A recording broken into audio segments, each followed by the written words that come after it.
It is a match that I know all of us have been excited for. Our Mexico Major winners, Team One versus W7M. Demo, let's talk about this one for a minute because Team One have a lot to prove right now, don't they?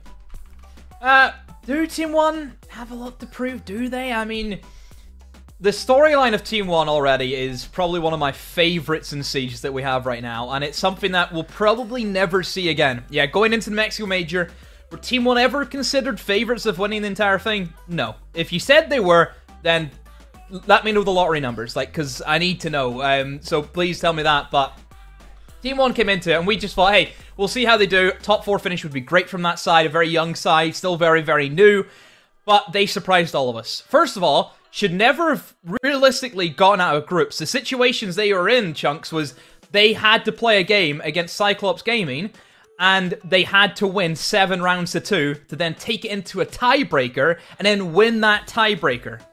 It's just crazy circumstances that they managed to beat the system, and it was an absolute, we say Cinderella runs a lot. That's literally what it was. Just incredible. It was absolutely incredible. Ollie, looking at last stage, we saw NIP, they won SI, they carried that momentum throughout the stage. Can Team One do the same? I think very possibly, you know, if there's a team that are going to be able to do it, they've certainly got the confidence, and I think that that's, you know, if you were going to use one word to describe this team, it would be confidence, and it's mainly off the back of Alamau. They really put it in quite a good show and a good performance over in Mexico, as we've mentioned already countless times. Unlikely for them to even make it out of groups, and then even more unlikely for them to go and win the whole thing. Not based on our expectations of them, but more based on the position that they found themselves in quite early on in the competition. Yep, absolutely. For anyone who is unfamiliar with the teams, maybe the match that's coming up, you're going to want to watch this video because it'll explain exactly how we got here. A few months ago, no one would say that the clash of the day would be between BR6's last place team and the 6th major champion. But the astonishing run achieved by Team One to do the unbelievable in Mexico has meant that all eyes are on this match.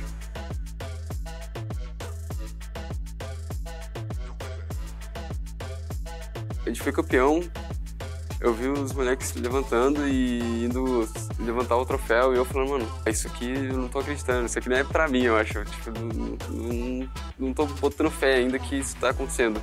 Eu levantei o troféu com eles e, cara, foi um negócio indescritível. And W7M has also done what they can to improve their chances within this stage. Instead of bringing a trophy to this matchup, W7M are bringing a new player in Kaze, who is replacing Marv.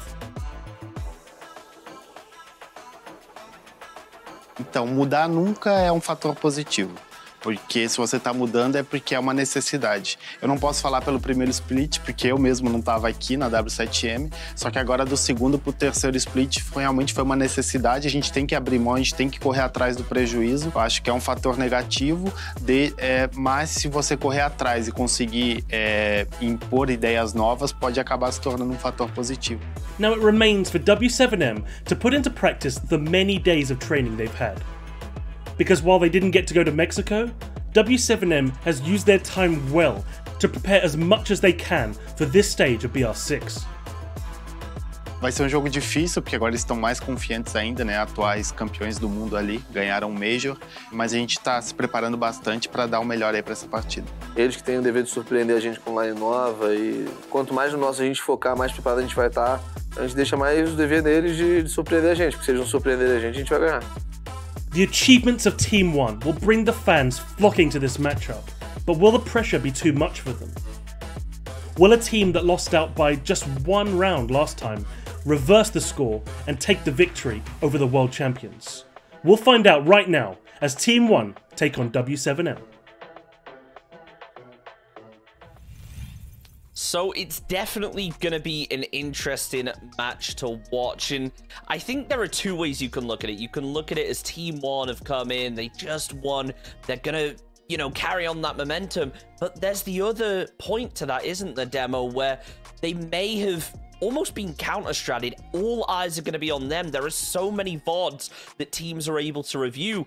if W7M are maybe able to find a weak spot, they could absolutely exploit it, especially when we get over to the map vetoes and see exactly where we're going to end up. I think W7M, they might have a chance here if they just have something special hidden away. I'm a bit of a realist, and I look at this as it's Team One who have just won the Mexican Major against the bottom place team in Brazil right now. Like, there's no ignoring that. There is no ignoring that this is a massive David versus Goliath battle, and I think this time maybe Goliath might have the upper hand, I feel. So we're changing a couple of the stories there, but W7M, I mean, 14 points at the moment as the standings stand, and it hasn't been the greatest for them. They do have one roster change. They have brought in a new player in 4K, so there is something that we can maybe look towards, but for the most part, there's only one way I can see this game going. Well, let's have a look at where it's going to go down. Ollie, run us through the map vetoes. Let me know where you think we're going to end up. Let's have a look and see. No surprise to see Chalet banned straight off the rip. It has been said that Team 1 invented how Chalet was played out. Cafe coming through as a ban for Team 1. I mean, I don't suppose there's anything really that Team 1 are going to be too scared of here in terms of W7M's map pool. I had a quick look at it, and I think the highest win percentage was Consulate. Well, that doesn't exist anymore. That has been nuked. And then Chalet was W7M's second highest win percentage. Well, you're not going to take, you know, Team 1 to Chalet. They're pretty great at it. So we're going to end up going toward a Villa. Team 1 have the last decision. Maybe Team 1 there opting for a bit of a coastline, or at least leaving it in there as an option. But we are going to be headed down to Villa. Again, you know, I'm with Demo on this one. I think you really cannot ignore the prowess of Team 1 at the moment. And I just get the feeling they're going to be scary tonight. I mean, absolutely they will be. They are a team that have just been so strong historically, and now is the time. Demo, do W7M stand a chance, really? Because it's rough to say, but they are the last place team. They have had really rough games, not only in last stage, but even before that. They've brought on a new player to replace Mav. Is it going to be enough? I don't think it will. I also look at the map. I think Villa, Team 1 were undefeated on Villa at the Major. They took down Sonics, they took down Dark Zero, they took down Empire on that map. This is a good map. Very good map for Team 1. To be fair, I mean, W7M, where do you really want to take him? I don't know where you want to take them, but yeah, Villa, I don't think it's going to end well for W7M. Well, let's see how things end for them, because the game is about to get underway once again. Ollie, Demo, take it away. Thank you very much indeed, Chunks. We are getting ready to sling it on over to Tuscany for our third game of the night. Team 1 versus W7M. As we've kind of mentioned, where would you take Team 1 if given the opportunity? I'd maybe take him for a meal. You know, go out, get to know him. I think that's probably the safest bet here, as there certainly isn't a siege map. Take him out for dinner. Take him for dinner. There's not a siege map I would want to play against these boys on. And I wish I could take him for dinner. What do you think Alama would like? What do you think he'd order off the menu? What does he strike you as? Maybe a bit of surf and turf. You think, how's he like his steak? I reckon he's a medium rare. Medium rare? Yeah. I mean, he seems a bit wacko. I'd say well done. You'd say well done. Is that the shorts that give you that impression? You know, just social media as well. He's a bit crazy, isn't he? I mean, I'm not sure he's playing tonight. Yeah, it looks as if we've got an imposter. We've got Alamau Goat. Is this like another Jess Alt? This is like another. this is like another version of Alamau. Well, is this a version of Alamau that still plays Buck? Yes, and Buck's made it through the banning phase. Could be quite scary. I mean, we did see a lot of people at the Major ban Buck because they know just how good this guy is. And it's really funny because we didn't see a lot of Buck in Stage 2. Yeah, because he kind of... To be fair, whenever he played a lot in Stage 1, he got hit. Like, he got fully hit at invite. Yeah. He got hit at invite by every single team. So then maybe he changed the weight, and then he brought back out for Mexico as well. So, I mean, obviously, Alamau, everyone's going to be looking towards this guy, yeah? This is one of the highest-rated players in the world right now. Yeah, he is breaking records left, right, and center in the space of time that this guy's been playing the game. He is up there with the likes of Neskin Polu. How long have Neskin Polu been around for, Ollie? It's a fairly meteoric rise. And he's only 19. Yeah. He is only 19 years old, and he is doing this on a daily basis, day in, day out. Team One are very young. I mean, they're a very young roster all round. Yep. Exceptionally young. And, you know, the youngest, I think, to win an actual yeah, trophy, they're all sort of 18, 19, 20, maybe 21. But nobody on that roster can be overlooked. You know, there isn't a single name there that I can't remember screaming at the top of my lungs because they've pulled off an insane play or they've had, like, a standout game. You know, everybody is capable. And it's one of the things that makes them very dangerous. And you look at this roster and you think, you know, is that what Liquid is aspiring to with the recent changes that they've made? You know, you think you've just got a little bit of something in every single one of them. You got KDS on the entry, you got Alamau on the flex support, you got Levy who's looking to fill that role as well. Play Yusufia, Neskin on your sledge. Oh my. Alamau's in the sight, man. He's already got himself into games. Guy is going to be able to shut down one and a second. Team One, you are getting punished for this early display of aggression, and Alder clutching up. How many times do we see it be so? That is the diffuser cold on the ground, and Guy, you can just watch on to this for as long as he likes. Levy and KDS, they're in a 2 versus 3. There's over half the round remaining, Demo. What has just happened to Team One? You think Alamau is up to his old tricks again? He walks into the bomb site, and everyone tried to capitalize on that chance. But then big ol' Guy just stands there with an Aldo in his hand and kills all of them. Could be on for an ace, who knows? He's in a great position to do so, but Levy somehow wins that. He's in the Banshee against an Aldo, and he wins that engagement. Case has been down as well. He's gone. And now all of a sudden it's a 1v2 for Panico to clutch up in. I mean, is this going to be the order of the night where Team One just put themselves in these impossible situations? Panico, he's able to shut down KDS. The nade comes through, it chips him down, but Panico's still in good position to fight here. The diffuser has now been recovered. The biggest question is, how much information does Panico have here? It would look as though he knows where the player is. He's got the red ping, so he knows exactly where Levy is going to be. He's actually maybe going to give the time to plan, but obviously with that live information, he could be able to pre-fire onto this. Panico, thank goodness you hit that. Honestly, I was thinking you should have been pre-firing a couple of seconds sooner, but he snaps on and he's able to seal the deal. Already, this round is just wow. Wow, wow, wow. I feel as if we talked about Team One a lot, and I was going to highlight, hey, there's also another team in the lobby that we kind of have to mention, and that is W7M. A team which, you have to admit, has not had the greatest of times this year inside of Brazil. They are bottom placed. This could be a great way to get their career started for this third stage. But they're up against the Mexico champs. They're up against Team One. They've just won the first round in a very, very good fashion. I mean, Alda, go burr. Alda really do go burr.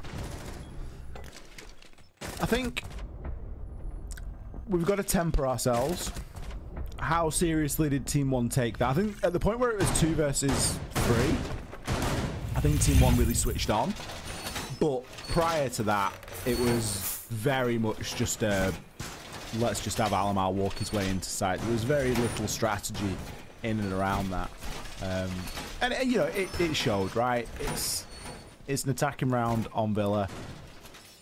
We'll have to see how Team One choose to approach. If they approach in that careless manner throughout the course of these rounds, then they will be punished for it. W7M are a capable side, and you can't just expect to waltz into sight for free. But there's got to be that balance there. There's got to be that moment where Team One go, you know, we're going to have to play some defaults here. Okay, Team One. Lost the first round. Let's see if he can respond in the second one. Trophy on towards Aviator statue side of things, which is a tricky one to sometimes crack down. It is difficult whenever Cade's on the board and also up against the Thatcher ban. So definitely expect to see that operator be very prevalent on either side on their defense. W7M just taking their time as Team 1 will begin their approach towards the south side of the building, taken in from Aviator and Games. They'll try and take control of 90 and try and push in from a landing side. This one's a little bit more riskier, Ollie, because you can kind of get bottlenecked a lot. Like, you can get trapped very easily by one guy just head glitching the bomb chassis inside of Trophy. So there are a few things that Team 1 have to worry about. But right now, they're doing great work at putting pressure, and they will finally pinch out Herd. So that's one man down at least. Much better stuff here from Team 1 as this more considered approach is already paying dividends for them. Still got Craze inside of Astro. Panico just playing inside of Statue on the doorway. So positions are still being held here by Team 1. W7M just looking to keep a hold. They have got a couple of mute jammers as well, which could be beneficial in removing a little bit of that information. Levy is on the hunt, though. He knows that there's somebody playing downstairs. No significant flank watch is in place. We've not got a Nomad. We haven't got any Claymores. So instead, he's just going to be tied up for a couple of moments while he watches on to that. As the time does continue to tick, the wall being electrified, and that electrification is now removed. Just give the opportunity for Lagonis to get himself into position, but there's a question as to whether that's even going to happen.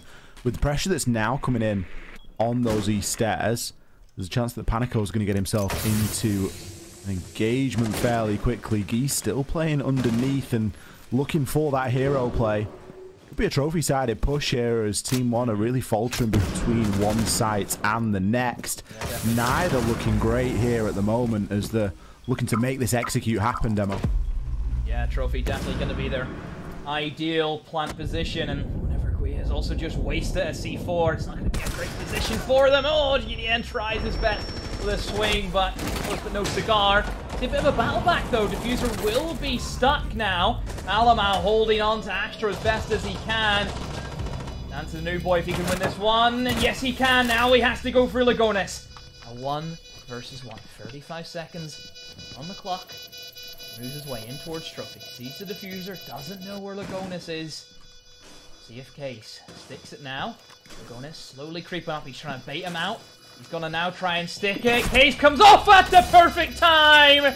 The debut match for Case. Here's a good one. A big 1v2 clutch one by the new boy. W7M. They go 2 up against Team 1. That is exactly what you want to be seeing on your first debut here. You want to come in and you want to come out in one of those hero plays, and you know it's even better when it's a baiting out the diffuse or baiting out the plant, whichever side of that kit you are on. You just want to be able to play those mental mind games, prove yourself against a seasoned player, and Lagonis is a seasoned player. Nice little bait and switch there, and again a round that looked like it had Team 1's name written all over it, but they really struggled to get any sort of significant inroad. The fact that Lagonis wasn't able to get the wall open from Master Bedroom into Trophy, I think in part it was due to how late the electrification was removed. It was then not really feasible for him to make that rotation round. Would have been a bit tight on time. Team 1 are getting caught out here in very small but subtle ways. And, you know, a couple of rounds here, a couple of rounds there, it's all fun and games, but how long until Team 1 find one back? Better hurry up. You can't be giving momentum away, you know, so easily like this Team 1. One thing that I didn't get a chance to mention, Ollie, is a player in the form of Herds, who, surprisingly, for, you know, the standings of W7M this season, Herds actually has the most opening kills this year in BR6 with 45. To put that in perspective, that's 10 more than Nesk. And you think how many times you see Nesk pop up as an opening kill? Very true indeed. Herds is seriously being enabled there by his team. I think he's yet to find success here tonight, but One's worth keeping an eye out for, especially in the early round. You look at the guy as well. 7 clutches this guy has had. There are standout players who have made big performances for W7M, but things just haven't always clicked at the right times for them. They have had it pretty rough. I see potential, Ollie. There is potential. Maybe this could be the game to show us that they're here to play. That potential is thriving. There's potential in every single one of the teams inside of this league. It really runs from top to bottom, and it's something that we've said multiple times. It's easy to get wrapped up in a current champion or a current team that is appearing on a hot streak, but W7M, they've come in with one thing and one thing on their mind, and that is to come away with a couple of rounds here and even the win. So with that being their focus, I think Team One are now being very heavily pushed here. Yeah, and I mean, for any match to win, it's going to be against one of the best-looking teams right now inside of the league. That's how you make a statement. That is what W7M need to go out, and they need to get, is a statement. To make sure you put the fear of everyone. You know, if you're the bottom-rated team, you're going to lose respect. People aren't going to treat you the same as other people. And W7M are going to make sure that people regret that decision, and hey, maybe Team One's first in the chopping block.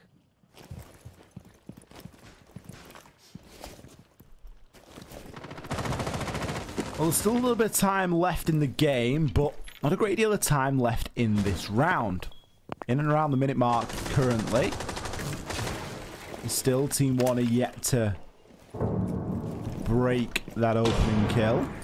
I think as the rounds get increasingly harder for Team One, we see them slow down a little bit more and just take their time in really shepherding these players back into the site. Toxic Babe canisters now being used in toward Bicycle as vertical angles will be opened on up. Levy, he's got the LMG from above. He's just able to open the top of the wall. 25 seconds is not a lot of time to start opening up vertical, and this really is going to come down to a single doorway push, which, given the amount of time that Team One have had, is a little bit of a shame. They really could have done with coming out with something better here. Panico, can he get 2? Guarantees the down, finishes the kill. Alamal's got one, but it is going to mean nothing with the diffuser down in Laundry. Kills continue to come on through. Alamal padding his stats, but it is all going to be for naught. W7M, they're going to take 3 clean rounds here on Villa. Clean is a very good description, I would say, of that round anyway.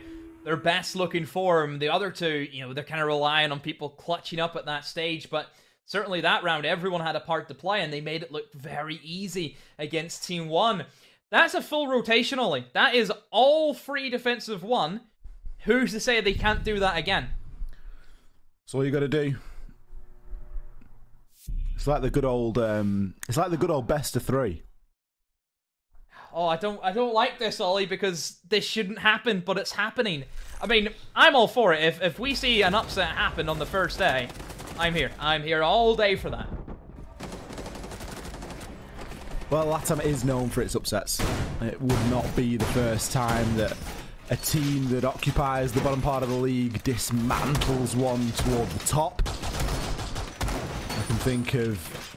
I tell you what, the team that usually does it, and I'm not raining on W7M's parade here, they're performing very well up until this point. Let's see how they close this out. I'll get the umbrella out, hold on. The team that is good at taking out the teams at the top is Santos. Santos have been the best team in Brazil twice. They've managed to take out FaZe in stage 1. They managed to take out Liquid in stage 2. They're the ones that we usually keep an eye out for. You know, it's like, is this the team that Santos are good? Maybe that's changing. Maybe it's W7M's turn this stage. I was going to say, I mean, to be fair, Santos, they have a very, I would say, exciting weekend for them. They have FaZe later on tonight and also NIP tomorrow. So Santos, if they want to cause some upsets, they better do it early because they've got some big heavy hitters to play. But obviously, we'll see how they get on tonight against FaZe Clan. But as it stands, W7M 3-0 up against Team One. Yes, that is not a mistake on your screen. They are beating the current Mexican champions 3 rounds to 0. Let's see if they can continue that track record, or can finally Team One show us why they won the major and show us why they are considered one of the best teams in the world. There's got to be a point here where Team 1 turn it on, and I don't think that they can afford to wait until their defensive phase to do that. Kitchen sink is currently being thrown at these main stairs. The Lion Scan comes on through, and the nade will be successful. KDS is able to take down GDN, and with him, the remaining Toxic Babe canisters. Levy just looking to try and hold an angle, and will do so beautifully. Can he pick up two? Levy, what are you doing? Craze and Hurt sit down in the dirt. They're two of the best shots we've seen all night. Great stuff from Levy, and that gives them something now. And Team 1 looks as if they're ready to lock out their first round. Just a couple more chores to do, and that is to clear off the remaining two. Alamau will open up that window and go straight in for the rappel. This should be an easy kill for Panico. Yes, it will be. Alamau, a little bit sloppy, a little bit too reckless for my liking, but then again, it gives them information, and Levy will follow up on that one. We've seen him clutch here before, Ollie. We have seen it before. Can he do it once more? Tries to land some shots, but there's too many angles to watch out for. Levy gives himself up, but he is caught between a rock and a hard place. Neskin very wisely pushes in for that kill. Team 1 respond. Finally, they get themselves on the board. You just get the feeling that after that start, Team 1 needed that round at all costs. You know, they were just going to keep throwing bodies at Gee until he finally fell. And they were able to pick up, finally, a round here. It was looking unlikely for a time. But all it took was a good couple of opening kills. And Team 1 were able to give themselves that advantage. The plant again was going down there as well, as Lagonis has been fairly plant-focused throughout the course of the evening. We're going to get a chance at seeing these kills again. Beautiful narrow angles there. It's easy to see with the X-rays, but you think about the actual difference in coloured pixels there between the body and the outline of the player and the operator versus the environment, and it ain't a lot. So always good to see little narrow shots being hit like that, and Levy just kicking the door down on that round for his team. Now we move straight to Trophy Statuary, not wanting to hang around an Aviator again, instead going for that rotation once more. Seeing Clash come after the play. Always a risky operator, yeah? Gonna be risky because it is a shield. Shields are great for information. We've seen Clashes ruin teams where you have no counter. It just stands there, it looks at you, it feeds you information, and you have a gang of gunners just right behind, killing everything. But we have seen a lot of times, Ollie, where a Clash, if people don't stay alive and try and play around the Clash, you're basically down a man, because Clash does not have a good gun. It's the double-edged sword, isn't it? You know, people will sit here and tell you that, well, you know, on paper, Clash's gun is as good as the F2, and it's just, well, it's just not. Yeah, no, it's just not. Yeah. Like, Siege isn't played on paper, as we find out many, many times.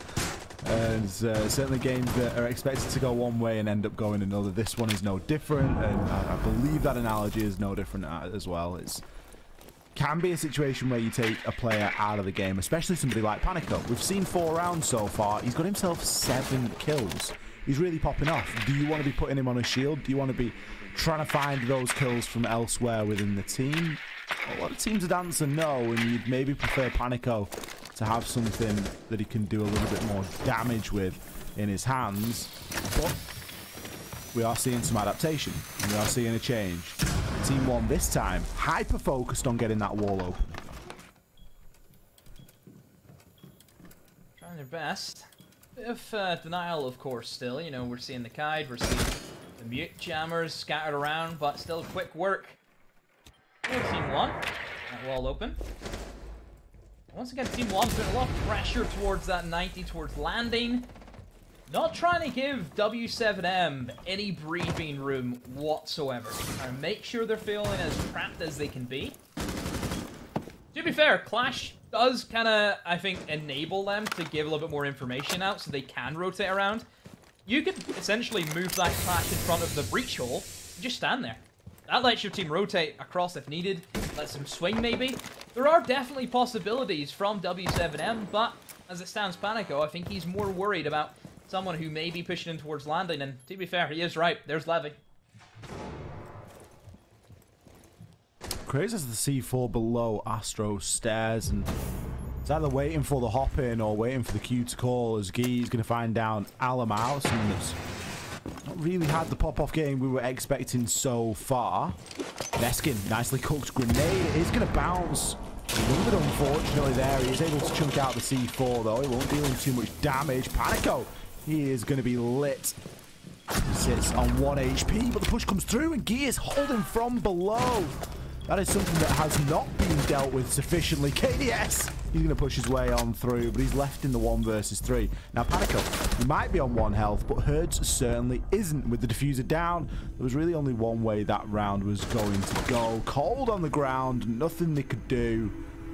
W7M just playing patiently. They're doing a great job of wasting time. That was a great round. Not giving themselves away. We see a lot of times, Ollie, where as soon as that breach gets open, just panic ensues. Everyone's running around like headless chickens. I think maybe that's what Team 1 were banking on, was breaches to be open, rotates in towards landing, in towards 90. Just absolute mayhem. But no, W7M know their angles. They knew the positionings, I think, of Team 1. They knew that people were lurking towards landing. They knew that they were primarily focused in towards the bedroom. They were fine. They were chill as can be. And they waited out Team 1, and they got their round. So, 4-1. Pretty good. Like, very good from W7M. That's at least 4 rounds of defense. That's a great start. Maybe 5-1. For 5-1, Ollie, then that's where the fun begins. Because then Team 1, under pressure. In my head, there's no way that this is a short game. I think this is going to be another long game here tonight. We've got W7M 4-1, as you say. It's got 5-1 written all over it, let's be honest. Team 1 are going to have to show us something pretty different here. And it's not just a case of bringing a new operator or pushing a different direction.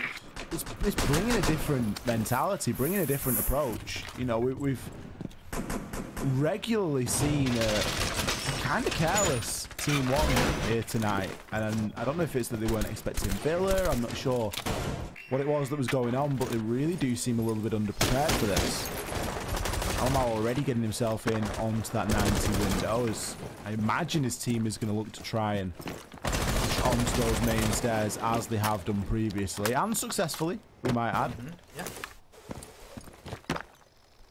It's more the case of how are W7M going to change up their approach. Last time they got kind of slaughtered on this bomb site. It was very simple, I think, for Team 1 to take control in towards top main, in towards study. We see a lot of heavy people pushing in from that side of the map. I think more pressure of how will W7M adapt. If they're lacking information, this is where Echo can be an absolute godsend in many circumstances.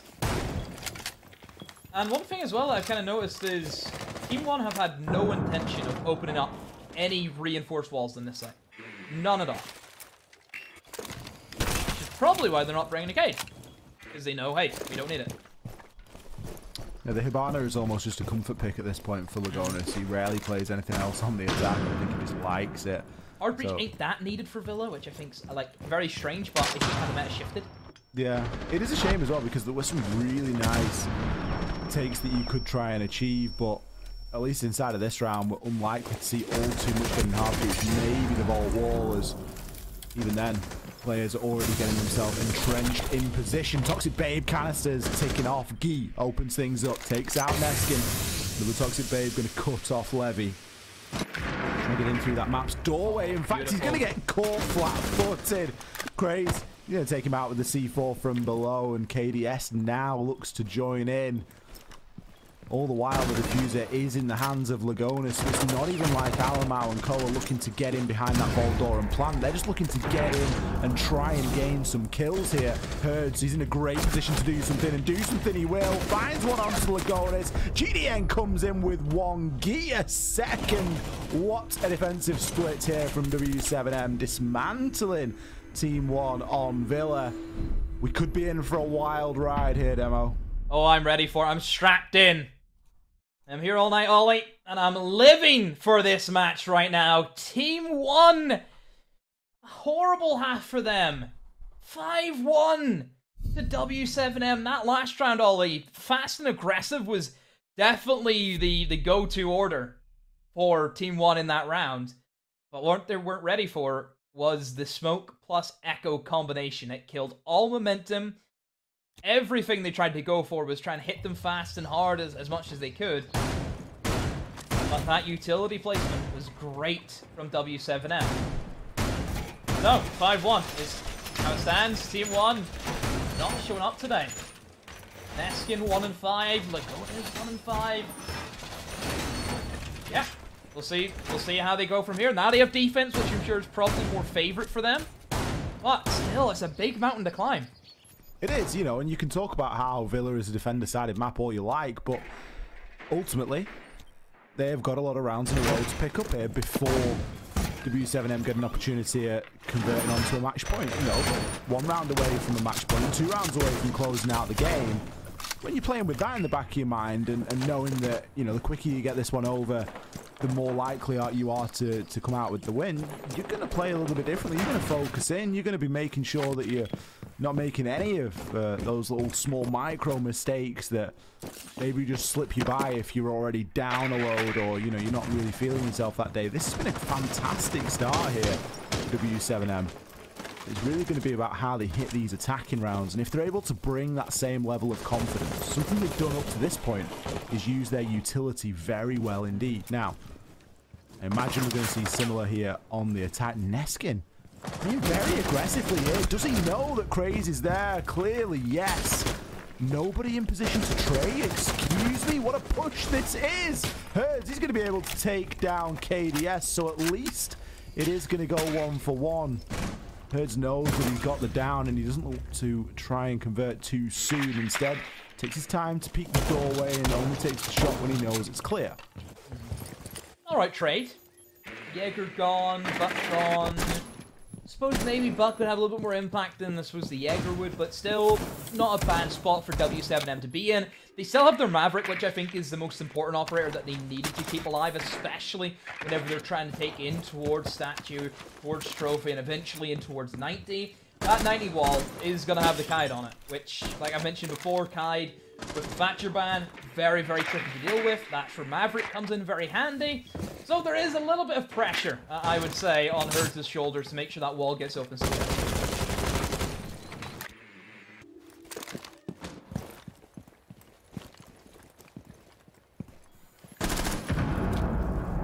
Panico is going to make a grenade land as Lagonis will fall. Again, the situation weakens by the second here for Team 1, and all they are left to clutch onto is the fact that the clock is ticking down in their favour. The impression they kind of looking at each other inside of the site and going, these guys have still got 50 seconds. I'm hearing shots from below. We need to try and keep a hold of this. Hopping up onto the pool table. Levy anticipating somebody pushing down the 90 and getting ready with a nice line up there. Panico, 2 for 2. Nades thrown as impacts from below as Neskin will fall. Levy goes, I'm going to need more than a C4 lineup for this one. Takes a little bit more of an aggressive stance from now as some more drone work happens. Misthrown! Alamau has been misthrown. As is demonstrated there as he's picked up 2. Give him an inch and he will take a mile. Alamau now in a dangerous position to come back here as Levy. He's going to shut down 1, make it 2. A big comeback there for Team 1. That's going to give them a huge swing. That's the gutbuster. Oh, looked so good. They played it slow. 2 nade kills from Panico is insane. Like, the fact he's got 2 nade kills from below is incredible. But it was all for naught. 1 little misthrown. If maybe you missed it how Alamau got those 2 kills, he was close left of map store, right beside zombie window, close left. He was misthrown, and from there he just knew it, and he swung for all he's worth. He finds the 2 kills, and it was dead. It completely killed that round's momentum, and Team 1 salvage that round. 5-2 now. Oh, I feel bad for W7M, and I'm not even playing the game. That's one of those that could be a real momentum swing as well. You know, you think Team 1, they've just had a massive clutch up there. that's certainly gonna be exactly what they need right now. You know, they weren't quite down bad, but they were getting that way out. You know, and for Levy and Alamau to come out with a good couple of kills there, especially in the fashion that they did, it was kind of reminiscent of the MIBR game from earlier, honestly, when we saw that big clutch. I think it was Felipox and Raps that were able to get it earlier on in that that match a bit earlier. So very similar momentum shifter to that. I don't think it's going to do the world amount of damage to W7M. They've still got a very good chance here. They're still only a couple of rounds away, and Team 1, it wasn't a close round. You know, it came down to one missed drone. How many times are you going to miss drone? You know, it's not a mistake you're going to make again, or you should at least hope not, especially in this game. Okay, W7M. Let's see how you deal with a new bomb site. It will be that kitchen for Team 1. Taking in towards that aviator side. No real surprises here. Alamau will be below. In towards living room is where he'll start, but I'm sure he'll probably rotate away whenever the time comes. Team 1 playing pretty heavy on site, but with a little bit of room game above. You've got that triple reinforced. You've got a few roamers here, nothing too crazy, nothing too fancy. Pretty standard. Should be easily dealt with, I feel, for W7M. If they get their utility right, should be no problem. That's just it. You have to get it right, Ollie. If you don't get it right, Team 1, they will punish you severely. It's an area of the game that W7M have been good at so far, and that is their utility, but as you mentioned, it doesn't take much of a window of opportunity for a team, especially like Team 1, to get wind of that and start exploiting any weaknesses that you may have. Still a bit of drone work going on inside of this top floor. KDS, I believe, yet to be discovered, but he's not even going to be too worried when he is. He's heavily fortified upstairs in the bedroom. Levy just holding from below. He had a chance. He played that quite patiently. Is he going to be given another bite at that cherry? Herds is going to push his way down his stairs. Just checking out to see if there's any footprints he can find. So this is all building to a little bit of a pressure point here, as that top floor push has to come through soon. And sooner rather than later, especially if you're going to be successful when then furthering that and pushing in onto the site.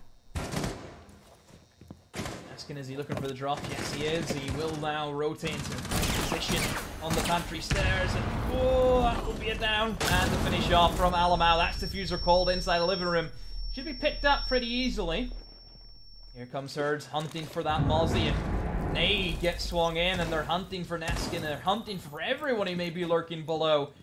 Panico now is up to try and take the battle inside Memorial. Alamau has gotten back to site and is going to try and find these kills and hold down as best as he can towards Dining. Just peeking back and forth. Levy finds one behind the bomb chassis, and another. Lagonis finds one in the mix of that. And it's all down to Hertz, but he stands no chance against the onslaught of T1 players still running rampant in the bomb site. Team 1 baited them in so hard, Ollie. Team 1 went for the unplug your keyboard strategy, where you're just not able to walk around, you're not able to move, you're just like, yeah, I'm staying here and you've got to come and get me. And you're then going to take the entire round to get to me, and then we're just going to have a little firefight at the end. And it worked really well for them. You know, they didn't need to be playing this aggressive game. They didn't need to be leaving a lot of things to chance. They could just gently pull back their own game, hold those top floor positions. They had the Aruni gates in there, which is a good indication that someone's looking to at least stay there for a decent amount of time and look to have a little bit of a battle there, soak up a little bit of utility. Another good round coming from Team 1. They're starting to chain those repeatable rounds together as opposed to them just being relied on clutches now. That again is indication that they will turn it on here, or maybe even already have.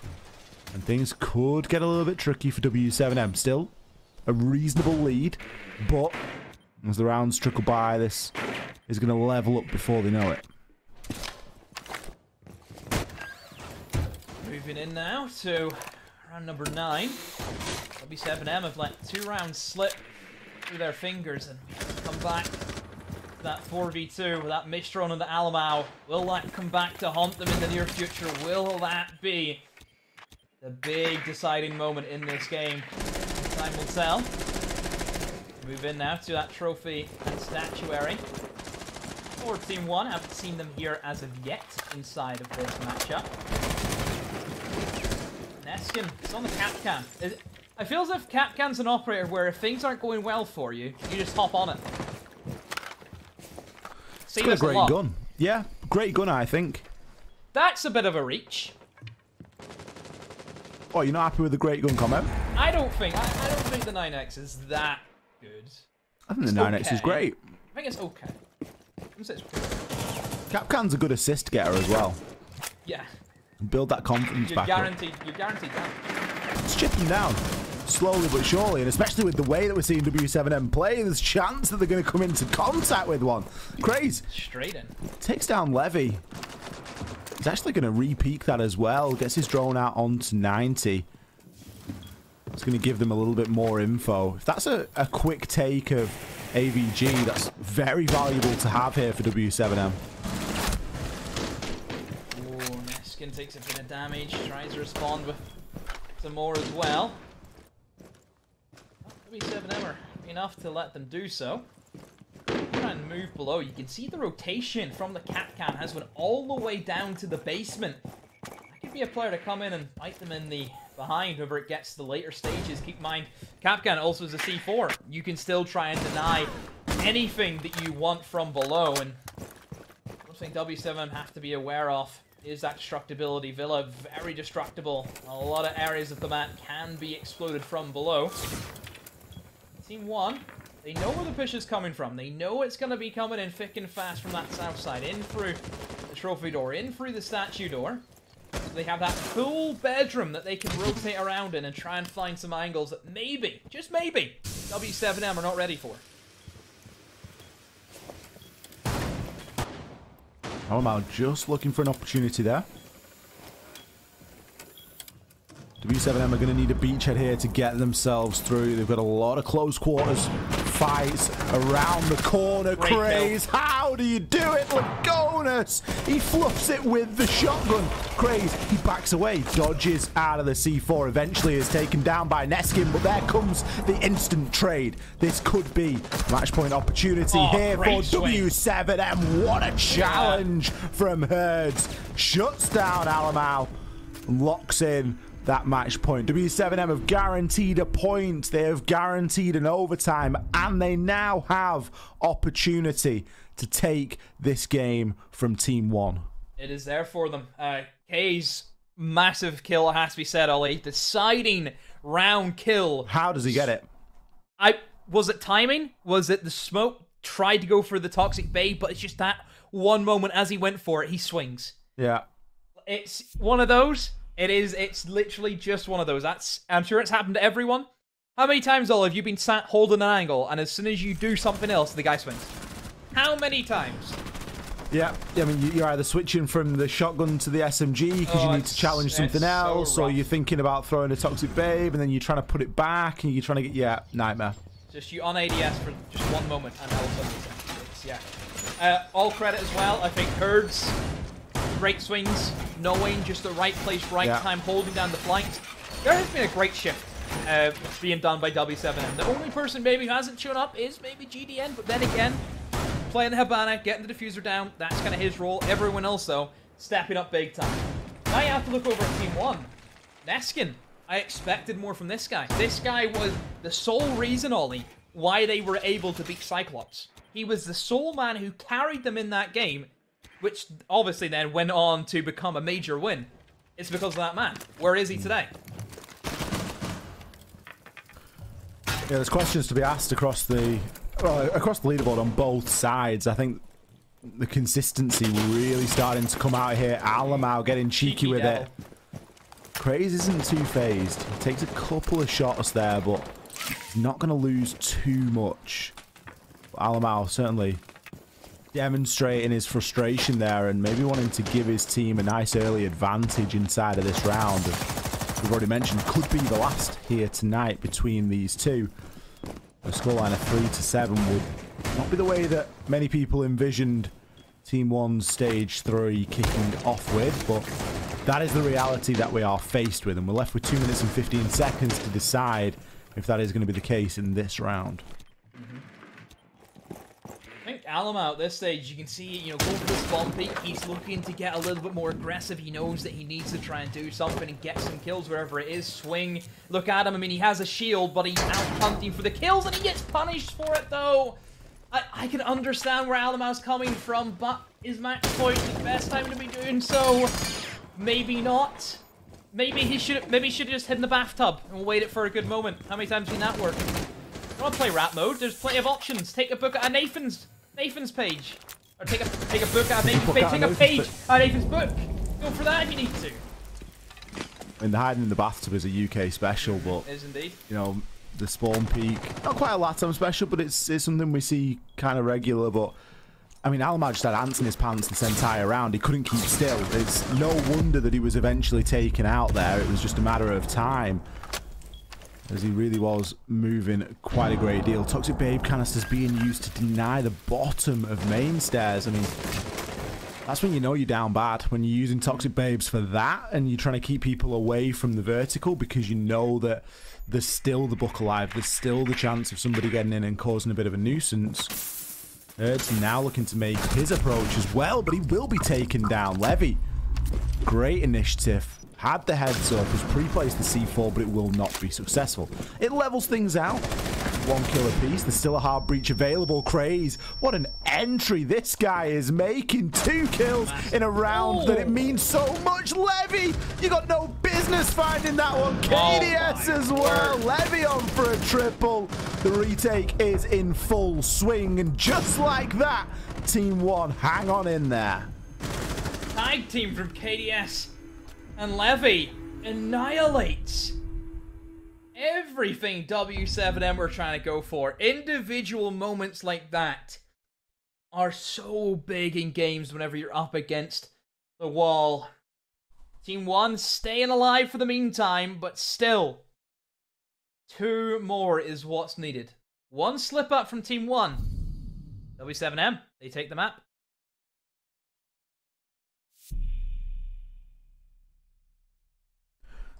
You reckon that Alamo is breathing a sigh of relief? Hey, I mean, if you're Alamo, you're thinking, should I have went for that? Was that the correct decision? I don't think Alamo will be two-faced. I mean, one thing that I know that Team 1 have said, you know, a lot during Mexico was the trust that all of them have in each other is unbelievable. Like, they all know what each other's thinking. They all know what each other can do at any moment. So yeah, I think Alamo, you know, he does have that faith. He knows he can take chances like that because it could have paid off big. He could have got that opening kill. It could have set Team 1 up extremely well. Or it could have happened what literally just happened. But for the meantime, I mean, Team 1, they'll take any round they can right now. They'll take anything. I mean, they're going to have to. Especially if they want to get this one into an overtime. That is still a possibility. Still have the chance to go into overtime here between these two teams. I think I mentioned it at 4-1, I think the scoreline was. I said, it's not going to be a quick one. You know, there's a bit of fight back between both of these two teams, and so far that has remained true. W7M struggling to close out since getting themselves onto that match point. Team 1 slowly but surely crawling themselves back. But again, W7M, they need to get lucky once. Team 1, they have got lucky already tonight. They had a misdrone in their favour. And that is almost an instant, you know, move around the board immediately to go, collect the round win, and start the next round. You misdrone Alamo, and that is the price that you pay. W7M are just waiting for their own version of that, and they only need it once. Team 1, here we go. See if you can defend this aviator. Hasn't worked for you in the past. Where W7M want to hit from? The fact that Herds is already inside of bedroom and equally look at the back inside a bathroom. I'm gonna try and go for main triple wall, but only just the Maverick. Opening that wall is going to be pretty tricky for them. They're either going to try and drill the lines. Keep in mind, as soon as that Maverick begins to use that blowtorch, there will be, I'm sure, some swings going in. But here comes the Ying. Is GDN going to follow up? The Ying's going to go straight in, and Lagona's going to be met with him. A shotgun blast to the face, and they all line up. The shotguns rain in havoc from above. Oh my words, W7M annihilated. Look at Lagonis go. We love Lagonis. The shotgun lining up the SMG, hitting its mark. He'd had a quiet game up until that point. Candela from Ying or not. You're going to need more than that to stop Lagonis. Casually picks himself up a quad kill. Like it is nothing. And once again, keeps Team 1 in this thing. Now things get a little bit scary. W7M, this is their last chance to come away with a full 3 points. As we sit at 6-5. Team 1 have done a great job here to battle back and level up.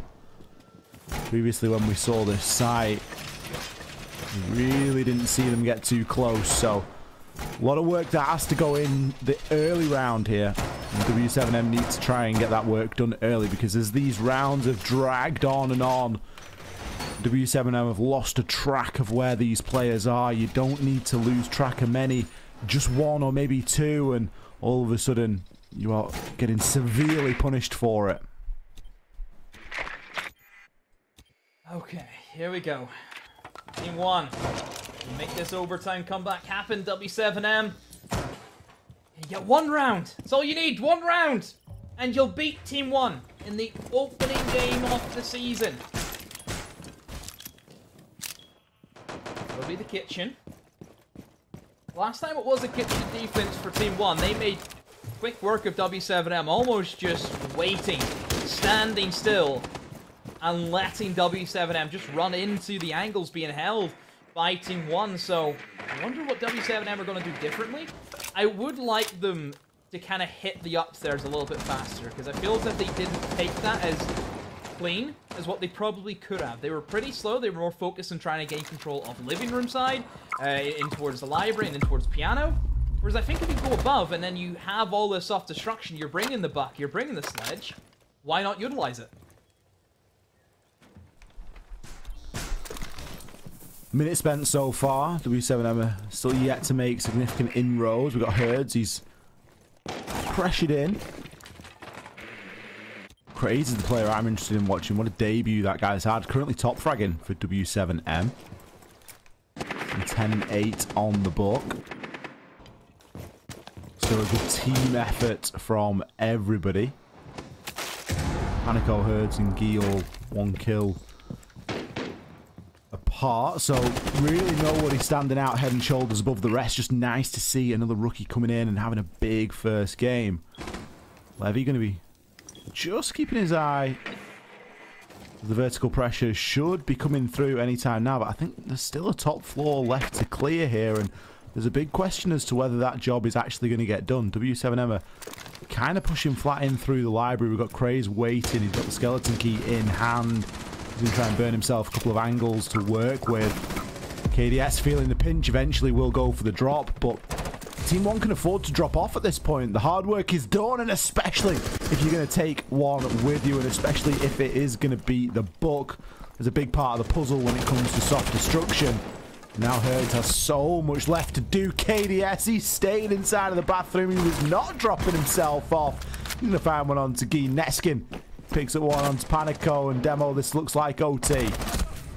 OT is pretty much here. Herds, just get out of the building at this stage. You're against a full 5-man Team 1. Nice shot on the KDS, but that's all you're gonna get. Neskin will finish you off. And Team 1 push us to 6-6. It was 5-1 for W7M in the opening half of the match. It was 6-4 at a stage. There were big moments that W7M could have capitalized on. I again, I have to come back. That one round that they attacked onto Aviator and Games, they misdroned Alum out. That could have been it. They were in a 2v4 advantage, and they let it slip. My heart goes out for W7M at this stage, Ollie. It really does. I'm going to have to highlight it. That is a deciding moment. It is. It's like the Liquid round. It is like the Liquid round, except Liquid won. They did. And W7M win. Still chance. It's a slim chance. Certainly slimmer given that they've been given attack in overtime. That's never going to be the easiest to work around, especially given how their attacks have gone so far. But the argument to that is that they are coming off the back of attacks and therefore should be able to make something happen. And I believe I'm right in saying, if we recall the last time we saw AVG played, it relied very heavily on a big clutch.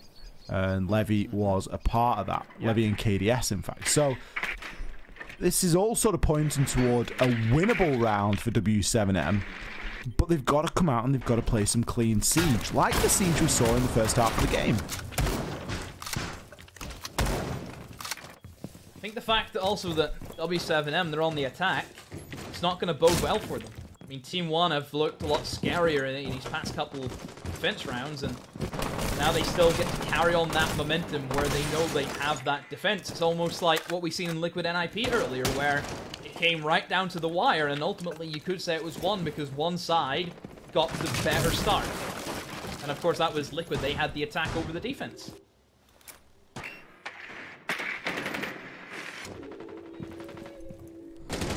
Craze doesn't waste any time getting himself in. Okay, he's going to be downstairs, but he's still in position to try and make something happen. Player to keep an eye out for, at least in the top right. You're unlikely going to see the magic that Panico will perform, but he's been very effective so far tonight with grenades thrown from below. He was in fact 2 for 2 inside of a previous round on said grenades. It is a fine art being able to do that. It relies on so many moving parts. If he does get himself into position, it would be a nice, easy way of gaining an opening here for W7M. It certainly worked for them previously. 1 minute 30. No real movement, no kills yet either. W7M just trying to take control of what they want, and that is going to be that 90 and in towards that map's doorway. Team 1, they have plenty of denial. They have C4s, they have smoke still. I mean, I think they've got triple C4s, then that's going to be very difficult, I think, for anyone to really go up against. They have the mirror windows also for a bit of vision, a bit of information that they can gain. Just ain't looking good right now for W7M. I think they're going to have to rely very heavily on Panico hitting nades again. But how reliably can he keep hitting nades from below? Is that really a strategy you want to try and rely on? It's not always repeatable, but it's a very cheap and free way of gaining a kill. Now, as there are only 45 seconds left, I doubt that that's something that we're going to see inside of this round. Team 1 have really turned it on here. They've not given away an inch, and they are more than happy to take this firefight in the final 30 seconds. Herds, he's waiting for the call. Could do with trying to smoke off the mirror window. That will now happen. Levy's already lined up. The pre-fire, though, the nade do start to come on in. Levy, he's going to get chunked on down, but it is not enough. He still has a C4 in hand, which will sail on out and be successful. Craze, you are now out of commission. There has obviously been a confusion with the diffusers. Hertz is only just recovering it now, trying to get the plant off under his own smoke, but it is not going to be enough. The kills are flooding in here for Team 1. Panico, he was the next to pick it up, but it is a bit of a death trap at this point. KDS, he's going to grab the final kill. That's going to put Team 1 onto an overtime match point. Yeah, just a little bit too slow there from W7M. That's where Team 1 can come in massive with the utility of the mirror windows, given the vision, the C4s. How many C4s was there? Look at the smokes as well. Yeah, very, very tricky for W7M to really break that one down. I think maybe they could have looked to pressure in towards 90, open up that vault wall perhaps, which it seems to be an area of the map that just teams neglect. I mean, that vault wall gives you a heck of a lot. It creates kind of crossfires. It gives you another area that you can push in from. It puts a lot of pressure on the defenders. It kind of forces everyone then into games, essentially. So definitely potential for W7M to kind of refine stuff. Especially if you look at the setup. Team 1 were relying everything on the information being fed by the Mira. You open up that vault wall, Mira can't do her thing anymore, because that's an easy swing for anyone who could be playing on vault. So, yeah, W7M just so close, nearly there, but there are still some things that kind of catch them from behind.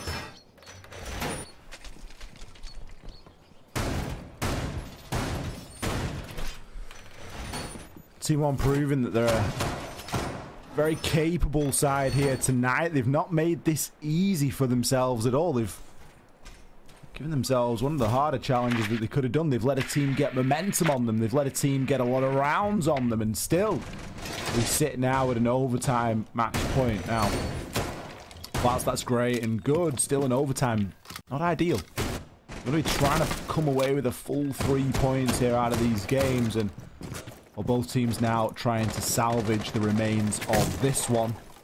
It's going to be the first time that we have seen Team 1 in the lead tonight. With only being one round away, yeah. There's a chance they're just going to run away with this one now. I think W7M have potentially had their opportunity. They've had their chance. And despite Team 1 being on the attack, this is where we really see them turn it on. It is Team 1 finally leading for the first time, which is very surprising to say. But nope, they've always been on the back foot. They've always been the team who's been chasing the other team. But now they have control. They have an attack. They've only won one of those today so far. Only one more is all they need. To win this round, they win the game. Birds will get faded out by the oNe clone. This utility dump will come in massive for Team 1. Alamau eliminates the ADSs. I'm sure the nades will follow up. Eliminating that deployable shield. Here comes the oNe. I'm waiting for the bang. I think it's gone. I'm not sure, but I'm going to guess it's gone.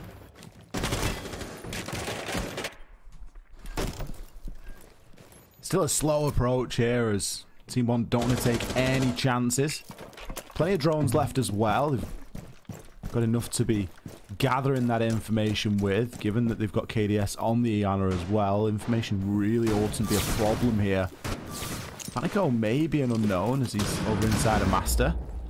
Everything now looking at dumping utility inside of that main stair, but then a big rotate, a big shuffle. Players not wanting to fully commit to that just yet. Instead, just need it as an option for later on. Trying to take that main stairs as best as they can, but they're down to just a minute. Alamau is trying his best to try and find these vertical angles. They have not cleared Goya away from the top main area yet, and there goes the kill in favor of W7M. Herds has been down and will get finished off by Neskin and his trusty nade. Still a 4 versus 4. Not the best, I think, for Team 1. The fact that they have not cleared out this Goyo on the top of main stairs is going to cause them a lot of issues. Alamau still lurking below. K's in a prime time position.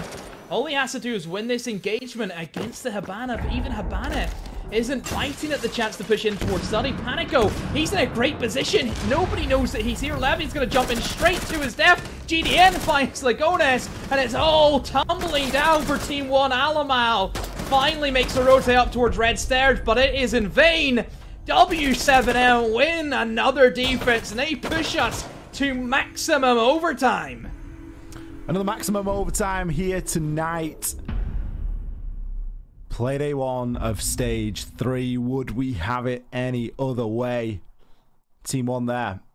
They finally met some resistance. It took W7M getting themselves onto the defense for that to be the case.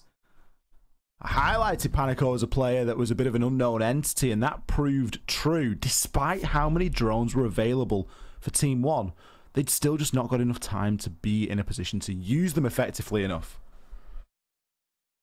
And we saw that being the main reason for the demise of the push there coming in from Team 1. They just didn't have the time to make that execute happen. Still, max OT, Team 1 back on the defense. you've still got to give this one to Team One. I know that W7M have just come in off the back of a round win, but this is now where it is. This is the end. This is the end of the line demo. You've got to give the team the advantage that's on defense. It's been such a defender-sided night. This is the end. Still one more game to come up, of course, after. So it's not really the end, but for this game, I mean, it's certainly the end of the road for this one. We can't be mustering any more rounds out. These guys would go at it all night. If we continued the side swap, this would be, you know, it'd be a 20 rounder. I'm up for it. Infinite OT. Let's get it going. I'm up for it. It'd be a 20 rounder all day. I'm ready. Right, here we go. It will be the kitchen.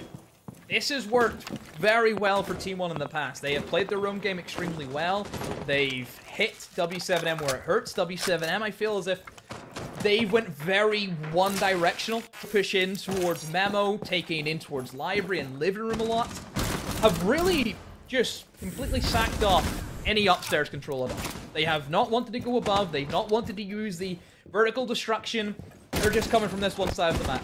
Hasn't worked for them in the past. Is it still going to work for them this time? I mean, that's a big risk. Okay. Quick LMG trade. Yeah, a bit of an early altercation. Craze. He really hasn't been afraid of getting himself in and amongst the action and really sort of saying, yeah, I'm the new player for W7M and I mean business, you know, I'm here to play. He's currently top fragging. There's a chance for him to be overtaken here. But a 1-for-1 trade in the early part of the round. You're losing out on the Finker. He's been playing a lot of Book up to this point. You wonder about the Finker bring. You wonder if it's worth. There's definitely a big claim for that. 7-7. If you want to take risks, it's fair payoff. That's all I'm saying. You know, we've seen plenty of times where teams try and go just absolute insanity on 7-7, hoping that something might catch somebody by surprise, but usually it just doesn't work. Team One are happy enough again just to sit on the bomb site. This is what we've seen from them time after time. They still have one player above who can still make something happen. I believe actually two people above KDS, and he just gets flung right past his face. But he's still alive and well. 13-9 from him this game. Has played extremely well alongside Levy. Jonas knows there's one inside of Moto, but no, gets eliminated. Memo control firmly in control of W7M. That's a great angle by Alamauneskin. Upstairs, we'll find another W7M are starting to collapse at the seams. Can GDN and Panico do anything to stop it? Can they salvage it? KDS is close in the door, makes them think about going for that Gemini clone. GDN tries to push in with that AK in hand. Panico takes the gunfight, but gets pre-fired by KDS, and it's a trade to finish it out. But Team One will walk away the victors. What a comeback from Team One. They looked shaky for a large part of this map, but they make up for it where it counts. 8-7. They take down W7M. But, Ollie, it was not easy. Certainly was not easy for Team One there. They've been through the mill tonight, and, you know, we opened that game up and we were like, is Alamau like okay? He's just walked into bomb site in round number 1, and we're like, these guys are almost trolling at this point. You know, they're almost just like, what is going on? And then, you know, round number 2 happens and you think, okay, you know, there's potential. There's, you know, maybe they don't look great, but, you know, I'm sure that they'll turn it on at some point. And then W7M just keep going and going and going, and they're just the snowball that's getting bigger and bigger and bigger. They've really brought a good game tonight, and you've got to feel for them. You know, they've done well. They've come away with a point there, and Team One haven't come away with full. They've come away with 2, so it's been a good result, and I think that's fairly fair based on the siege we've seen. But I was not expecting to see Team One struggle so much. No, neither was I. I think everyone was kind of expecting Team One to come in and just kind of dumpster W7M, but no, W7M came at it in the right direction. They played great siege in the beginning. It's just that you could see where they struggled. You could see moments where it started to slip. There was a lot of times where they set themselves up great to win rounds, and then all of a sudden, double kills out of nowhere for Team One just completely changed everything. It was like an earthquake had just hit W7M, and all the buildings around them collapsed. So, yeah, it's just great game. But Team One, it's still the expected victors. Well, let's bring Chunks back in and see if we have got a bit of a further conversation and, of course, a coveted interview lined up for that one. Yeah, it was such an exciting one to watch. I'm really impressed with how W7M actually started off the game. They started so strong and it looked like it was going to happen, but in the end, it came down to that final kill demo. That is not the situation any team wants to be in, even if you did just win a major. Yeah, Team 1, do they see that as a bit of a letdown, the fact that they've dropped points, perhaps? I mean, again, realistic kind of voice coming here. Team 1 should be going in and beating teams like W7M 7-2, 7-1. Like, that should be the case at the end of the day if we're looking at expectations, but it just wasn't the case. I think Team 1 definitely... They should have had a cleaner victory, I feel. Definitely should have had a cleaner victory. Yep, they definitely should have. But let's see whether maybe Team 1 can take a couple lessons off of this one, because we do have Lagonas here for a quick interview. And it must have been a stressful one, Lagonas, for you to be able to go the distance there. It came down to the final kill. Yeah, that's right. Like, in the first rounds on attack, like, it was 1-5, if I'm not wrong. So we start not great the match, like a little bit of pressure after the win in the major. Like, we are young people, young boys, but I'm happy that we won. And every match against W7M is always like this, like in overtime. But yeah, that's it. I'm happy that we won, but it could be better, right? Like... As I said. Yeah, it absolutely feels like some teams you just kind of balance into each other's playstyles. I have to ask, look. You started off pretty rough, and then when you move over to the defense, things really slowed down for a little. You matched each other's playstyle well, and then as soon as W7M ramped it up, you guys immediately picked up the pace, started hitting huge solo plays. How do you kind of flick the switch in your head to change the pace of rounds that quickly? Yeah, so in the before I want to talk a little bit of the attacks. Like in the attacks, we can like make the exact we can like plant the bombs or the site, and we're a little bit scared. Like doing what we can do, like split the bomb or something like that. We were a little bit like not being our own. So in defense, like we switch this because it's our other side, right? So we can play like. We were ourselves, you know, like in the start of the major too. Like we start bad, like 0-3, and then we were our own, like what do we know to do, you know, in the format match in the major. So we got better, and the same as here in this match, like in the attack to defense, you know, this change was, yeah, that's it. It was that. Yeah, I mean, it worked really well for you right there. And I do kind of wonder, you know, coming off of the major, how did you feel coming into this? Was there a lot of pressure on your shoulders, proving that it wasn't just one big run, that you were here for the long haul to get a big win? Or was it more so, look, W7M, they're a bottom place team, and maybe you underestimated them like a lot of people who were watching the stream, and I know definitely us three were. No, like, always against W7M, as I said, like, it's always a very difficult match, so it was a normal match for us. We don't like, oh, just because they are like in 10th position, like, we don't care. Like, it's the same, every team that we play is the same mindset. But yeah, it has a little bit of pressure because we won the major, but I think like today we needed to warm up a little bit again, you know. So yeah, that's it. Yeah, definitely. I mean, huge performance from you guys, not only tonight, but also congratulations on the major, Lagonas. Thank you so much for joining us tonight. It was a pleasure watching that amazing comeback. Thanks, guys. Thanks for the chat, and I always like to come here and talk a little bit because we won, right? So thanks a lot and have a nice day. You too, you too. Well, that's it. 3 games down, but still 1 more to go. It's going to be an exciting one. We're going to be back in just a couple of minutes for our final game of the evening, so don't go anywhere. We'll be back shortly.